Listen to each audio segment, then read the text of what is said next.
Hello student.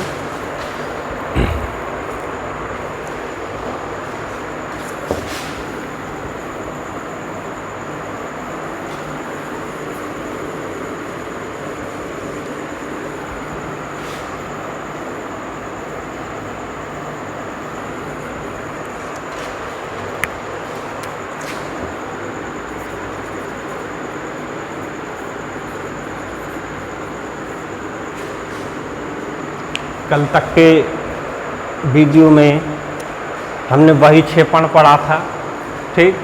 आज उसके आगे हम पढ़ेंगे कि अमीबा में परासरण का नियंत्रण कैसे होता है, ऑस्मो रेगुलेशन। परासरण का मतलब होता है कि बहुत सा जल, क्योंकि आप जानते हैं कि जो प्लाज्मा लेमा होता है अमीबा की बाहरी परत होती है जो, उससे काफ़ी मात्रा में जल उसके अंदर चला जाता है। जब जल अंदर चला जाता है तो उसका जो कोशिका द्रव होता है उसमें जल ज़्यादा स्टोर हो जाता है, तो उस जल को बाहर कैसे निकालता है अमीबा, ठीक। तो परासरण का नियंत्रण अमीबा कैसे करता है इसके बारे में हम चर्चा करेंगे, ठीक। तो देखो, जो आलवड़ी जल में अमीबा पाई जाती है, आलवड़ी जल क्या होता है? जिस जल में लवण की मात्रा ज़्यादा नहीं होती है, मतलब शुद्ध पानी की अमीबी। शुद्ध पानी की जो अमीबी होती है उसका जो कोशिका द्रव होता है जल की अपेक्षा उच्च बलीय होता है।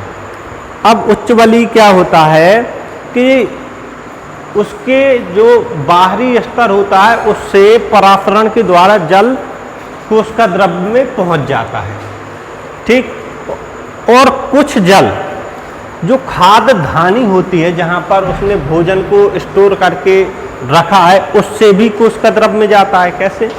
जैसे मान के चलो ये कोई अमीबी है शुद्ध जल की, ठीक। अब ये बाहर पानी भरा हुआ है,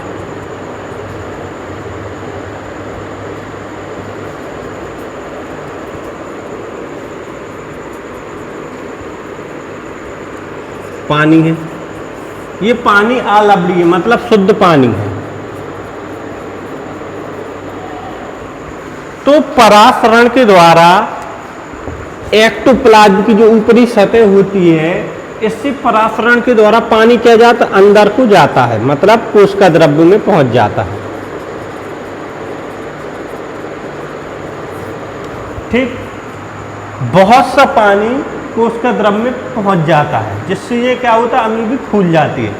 और जो खाद्य धानी होती है, जहां पर खाद्य पदार्थों का अवशोषण होता है, उससे भी कुछ जल बाहर निकालकर कोशिका द्रव में पहुंच जाता है, मतलब बाहर से भी पानी आता है और खाद्य धानी से भी पानी अंदर जाता है। अगर ये पानी ऐसे ही जाता रहे तो क्या होता है? अमीबा फूलकर क्या फट जाएगी जो अमीबी होती है, ठीक।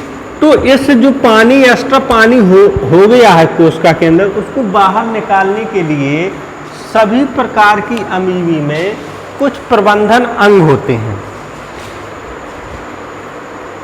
ठीक। प्रबंधन अंग के रूप में कौन सा अंग कार्य करता है?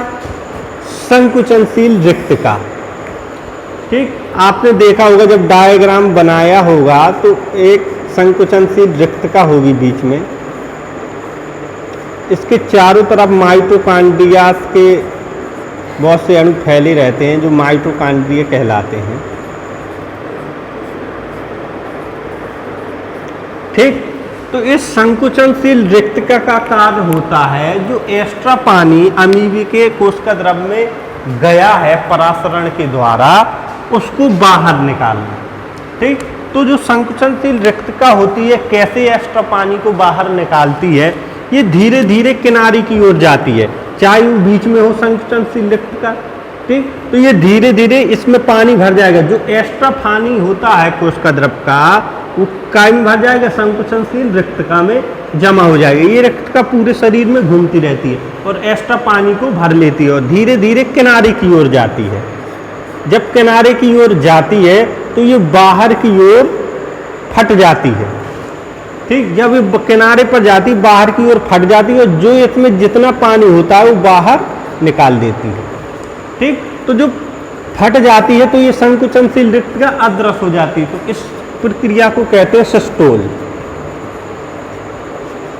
जब संकुचनशील रिक्तका बाहर निकल के फट जाती है, अदृश्य हो जाती है, तो इस प्रक्रिया को कहते हैं सिस्टोल। इसके बाद अब फिर से दोबारा अमीबा में संकुचनशील रिक्तका का निर्माण होता है। और निर्माण कैसे होता है? छोटी छोटी बूंदों के रूप में संकुचनशील रिक्तका का निर्माण होता है और ये सभी बूंदें मिलकर एक बड़ी संकुचनशील रिक्तका बना लेती हैं। ये गायब हो गई, बाहर जाके फट गई, जो एक्स्ट्रा पानी था इसके अंदर उसको बाहर निकाल देती है और धीरे धीरे छोटी छोटी बूंदें मिलकर एक बड़ी संकुचनशील रिक्तका बना लेती हैं। और जब फिर से पुनः ये रिक्तका दृश्य हो जाती है, मतलब दिखने लगती है, तो इस प्रक्रिया को कहते हैं डायस्टोल।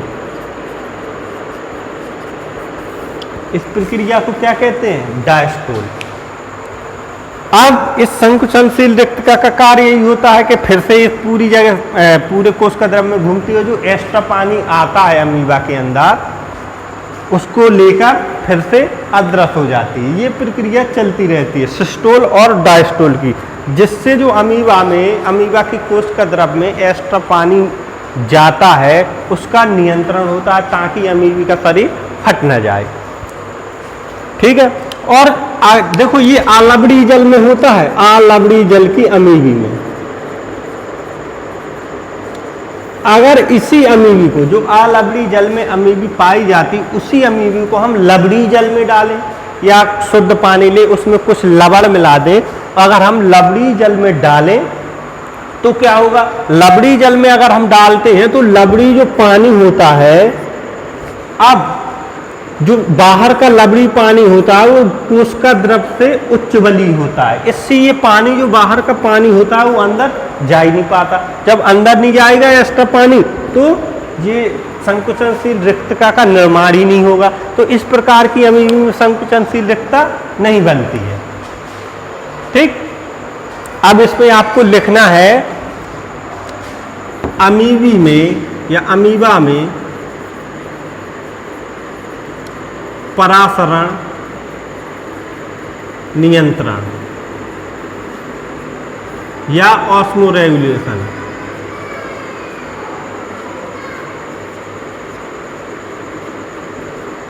ठीक,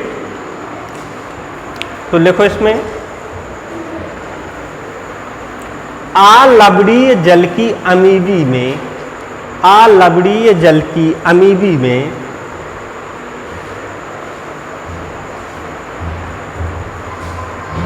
इसका कोशिका द्रव्य, अलवणीय जल की अमीबी में इसका कोशिका द्रव्य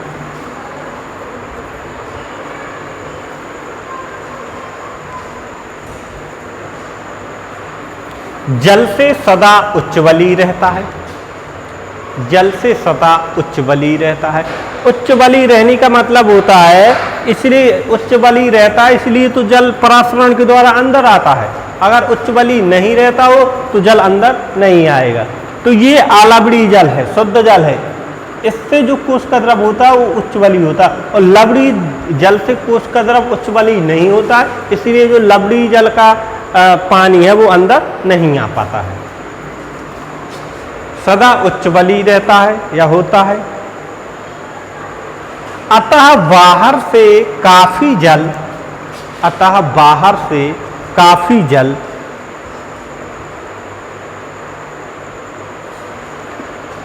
परासरण द्वारा निरंतर, बाहर से काफी जल परासरण द्वारा निरंतर शरीर में पहुंचता रहता है, शरीर में पहुंचता रहता है।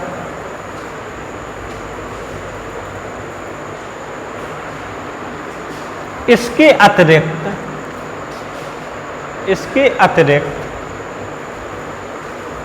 खाद्य धानियों से, इसके अतिरिक्त खाद्य धानियों से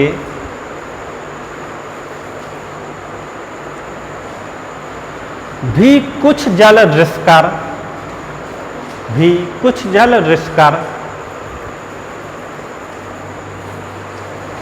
कोशिका द्रव्य में आता है, कोशिका द्रव्य में आता है।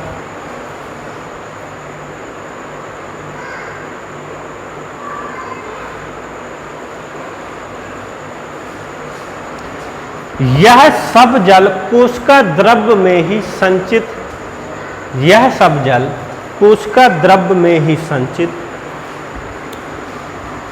होता रहे तो, यह सब जल कोशिका द्रव्य में ही संचित होता रहे तो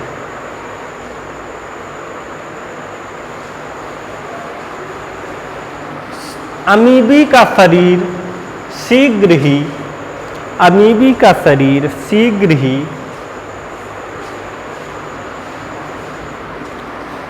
फूलकर फट जाएगा।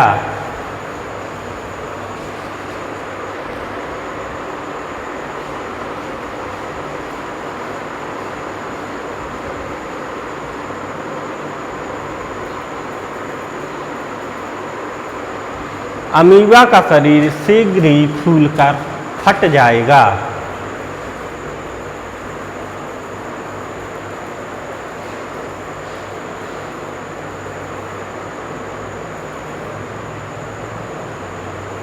अतः सभी अलवड़ी अमीबा, अतः सभी अलवड़ी अमीबा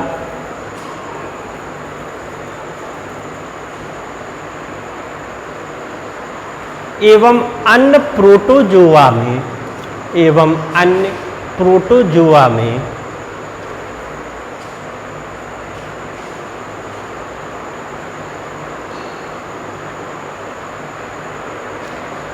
जल की अनावश्यक मात्रा को निकालने के लिए, जल की अनावश्यक मात्रा को निकालने के लिए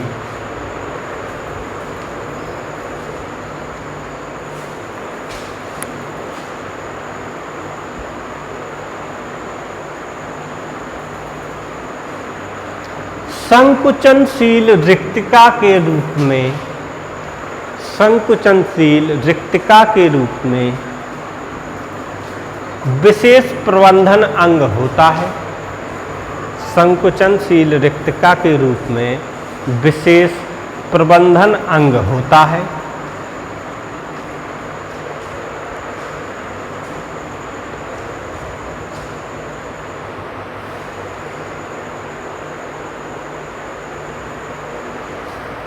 यह रिक्तिका आवश्यकता से अधिक, यह रिक्तिका आवश्यकता से अधिक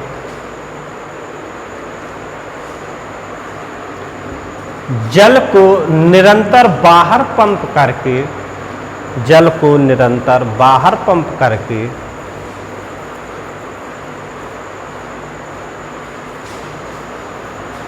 जल का संतुलन, जल का संतुलन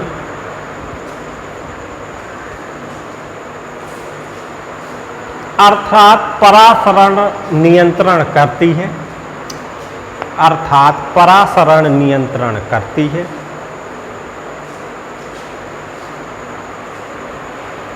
और अमीबा के शरीर को, और अमीबा के शरीर को जल से भरकर फट जाने से रोकती है, जल से भरकर फट जाने से रोकती है।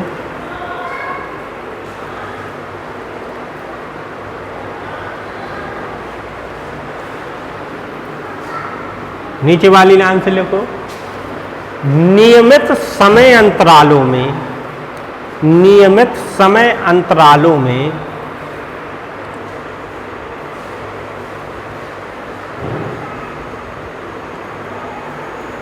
यह बाहर की ओर फटकर, यह बाहर की ओर फटकर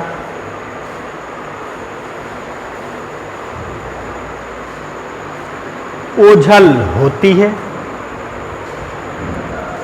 ठीक, तो नियमित समय अंतरालों में मतलब कुछ समय, इनका एक समय निश्चित होता है कि कितने समय में ये बाहर की ओर फट जाएगी और कितने समय में ये बन जाएगी। तो उसका अपना एक नियमित समय होता है, उस समय में ये बाहर की ओर सिस्टोल होती है और फिर से बूंदों के रूप में एकत्रित होकर फिर से डायस्टोल होती है, मतलब फिर से प्रकट हो जाती है।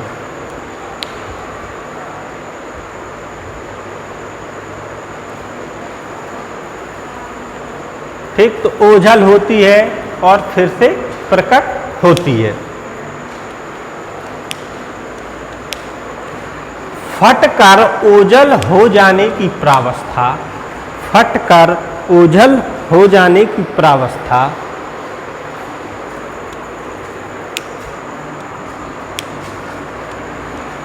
को सिस्टोल कहते हैं।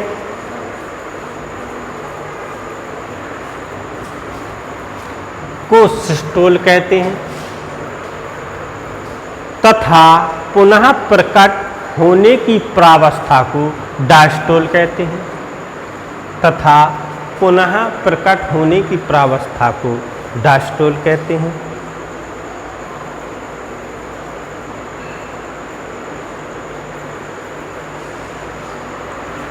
डायस्टोल में पहले कई छोटी छोटी रिक्तकाएं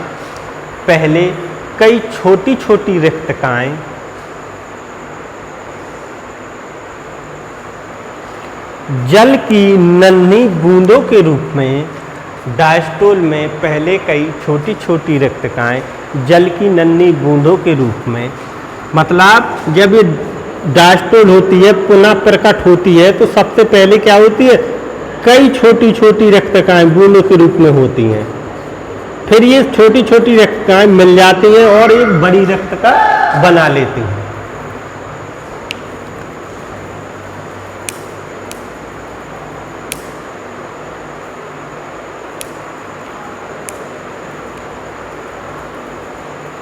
के रूप में प्रमुख रिक्तिका के निकट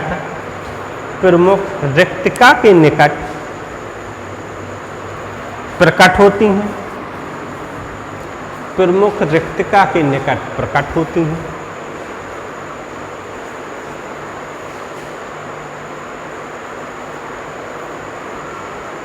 और एक एक करके इसमें जुड़ती रहती हैं, और एक एक करके इसमें जुड़ती रहती हैं।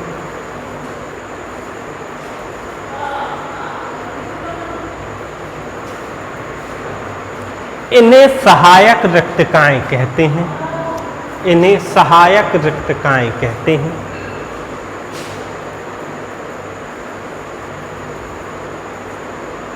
इस प्रकार प्रमुख रिक्तका बड़ी होती जाती है, इस प्रकार प्रमुख रिक्तका बड़ी होती जाती है।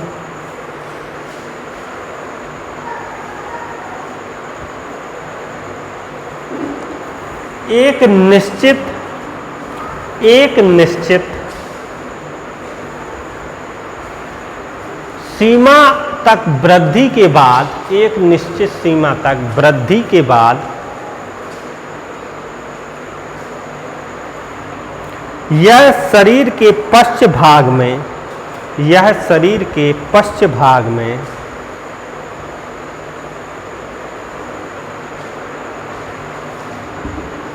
बाहर की ओर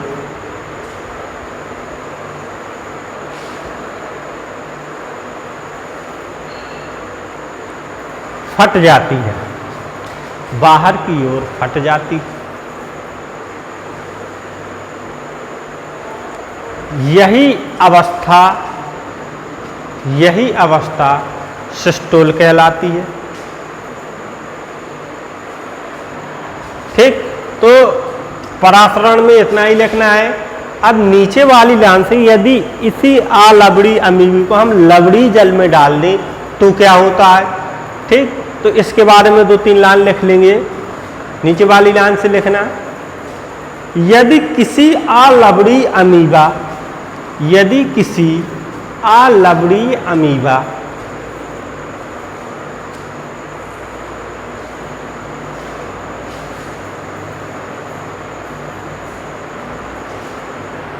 को लवणीय जल में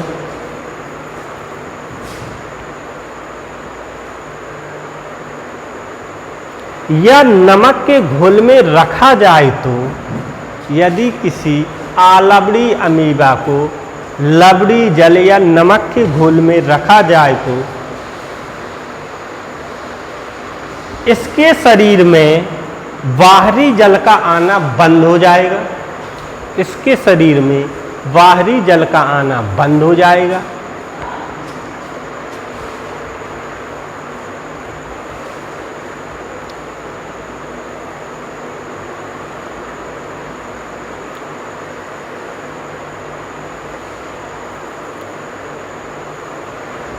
फलस्वरूप रिक्तिका का बनना भी बंद हो जाएगा। फलस्वरूप संकुचनशील रिक्तिका का बनना भी बंद हो जाएगा।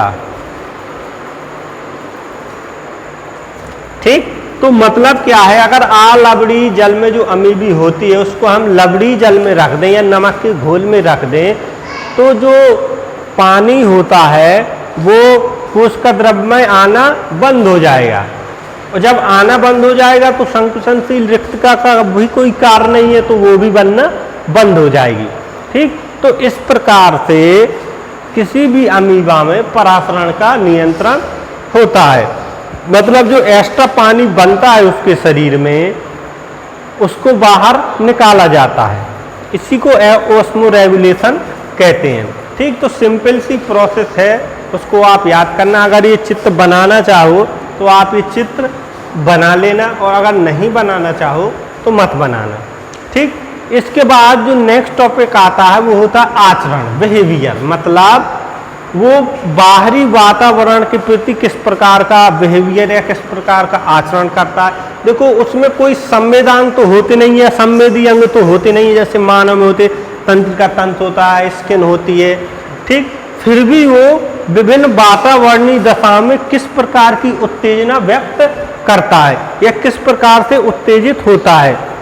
तो अमीबा में ऐसा क्या होता है कि उसमें संवेदना व्यक्त करता है वो। ठीक, तो आचरण में हम पढ़ेंगे जैसे प्रकाश के प्रति संवेदना, अगर उसको टच करें तो एकदम से दूर भागता है, कैसे ये संवेदना उसमें होती हैं। तो आगे वाले वीडियो में हम उसके आचरण और बिहेवियर पर चर्चा करेंगे। ठीक, इस वीडियो में सिर्फ आपको इतना ही लिखना है। ठीक।